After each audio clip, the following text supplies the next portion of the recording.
Sabe, quando a gente para pensar, o que as leis de um país realmente dizem sobre ele, sobre o seu povo, suas lutas, seus valores? Porque, no fundo, a lei é muito mais que um monte de regra. É quase como um reflexo da alma de uma nação, sabe? E é exatamente isso que a gente vai ver hoje. Como as leis do Brasil contam a nossa própria história. Pois é, o ponto central é esse aí. A lei, ela não é uma coisa estática, sabe? Não está escrita em pedra. Pelo contrário, ela respira, ela se transforma. Conforme a sociedade muda o que ela acha que é certo, o que é justo, o que é moral, as leis, inevitavelmente, vão mudando junto. É tipo uma dança, sabe? Uma dança contínua entre a cultura de um povo e os seus códigos. Olha só o nosso roteiro de hoje, bem direto ao ponto. A gente começa com essa ideia da lei como um espelho. Depois faz uma viagem rapidinha pela história para aterrissar em 1988, que foi um divisor de águas aqui no Brasil. Daí a gente olha para os avanços e desafios de hoje e, no final, pensa um pouco sobre o futuro da justiça. Então, vamos lá. Para que serve a lei, afinal? Bom, a função principal dela é organizar a nossa vida em sociedade.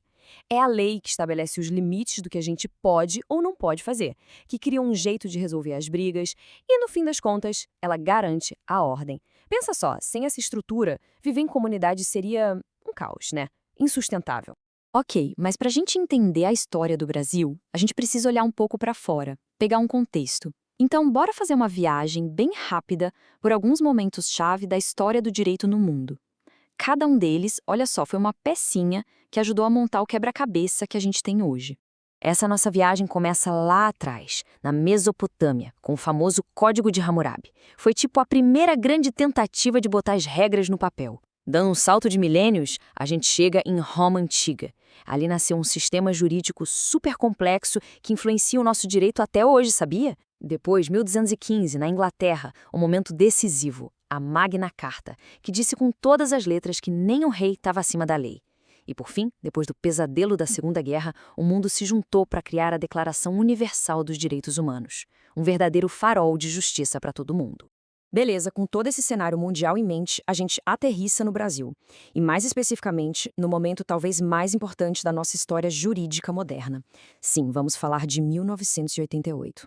Olha, a Constituição de 88 não foi só mais uma lei de jeito nenhum. Foi uma verdadeira ruptura estrutural. Pensa bem, depois de mais de 20 anos de regime militar, o Brasil precisava se reinventar.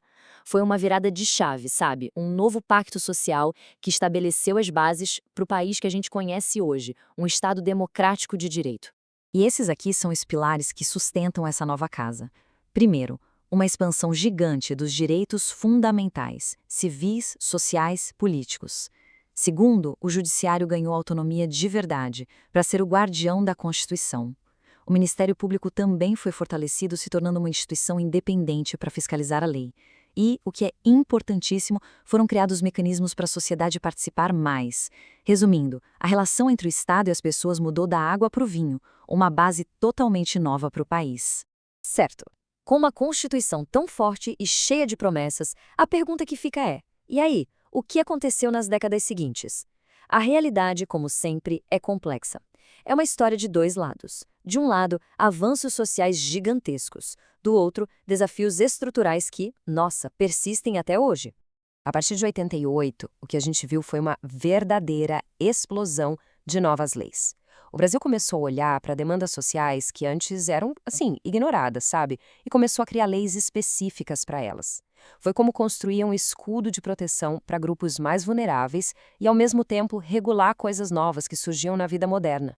E aqui a gente vê como aqueles grandes princípios da Constituição viraram coisa do dia a dia. Pensa só, o Código de Defesa do Consumidor mudou completamente como a gente lida com as lojas, né?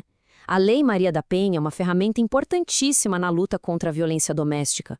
O Estatuto do Idoso, o da Criança e do Adolescente criaram redes de proteção que não existiam. São leis que mexem com a vida real, sabe? A nossa vida.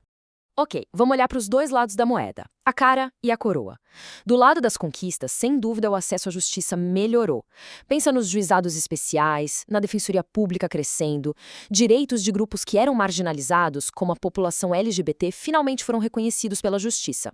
E sim, foram criadas leis importantes para combater a corrupção. Mas aí vem o outro lado.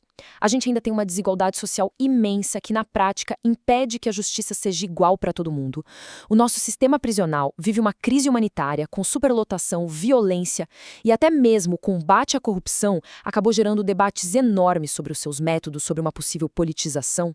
E todo esse cenário nos leva a um conceito-chave para entender o Brasil hoje: a tal da judicialização da política. O que é isso?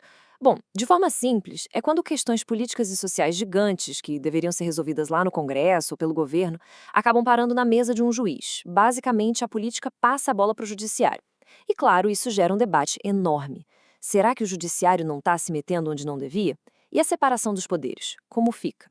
Milhões, sim, milhões. Esse é o número de processos judiciais rolando agora no Brasil. Esse dado sozinho já mostra um dos nossos maiores gargalos, a lentidão da justiça, a tal da morosidade judicial. E o que isso significa na prática? Para o cidadão comum, significa um direito que demora anos para chegar, um negócio que fica parado. É aquela sensação de que a justiça até existe, mas ela tarda. E às vezes tarda tanto que nem chega a tempo. E a tecnologia, claro, entra nessa história para tentar mudar o jogo. Primeiro com a digitalização dos processos. A ideia é que tudo fique mais rápido. Ao mesmo tempo, como a vida migrou para o online, foi preciso criar regras novas, como o Marco Civil da Internet e a Lei Geral de Proteção de Dados, a LGPD. Só que, como tudo na vida, junto com a solução vem novos desafios, né? Como garantir a segurança desses dados e a privacidade? E mais, como garantir que todo mundo de verdade tem acesso a essa justiça digital? Beleza. Depois de olhar tudo isso, a pergunta é: e agora? Para onde a gente vai?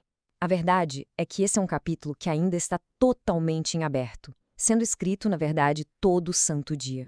Se a gente pudesse resumir o Brasil de hoje numa frase, talvez fosse essa. Por um lado, a gente tem um conjunto de leis super moderno, sofisticado mesmo, alinhado com o que é de melhor no mundo, mas, por outro lado, essa estrutura toda avançada esbarra em desafios gigantes, históricos, como a nossa imensa desigualdade social.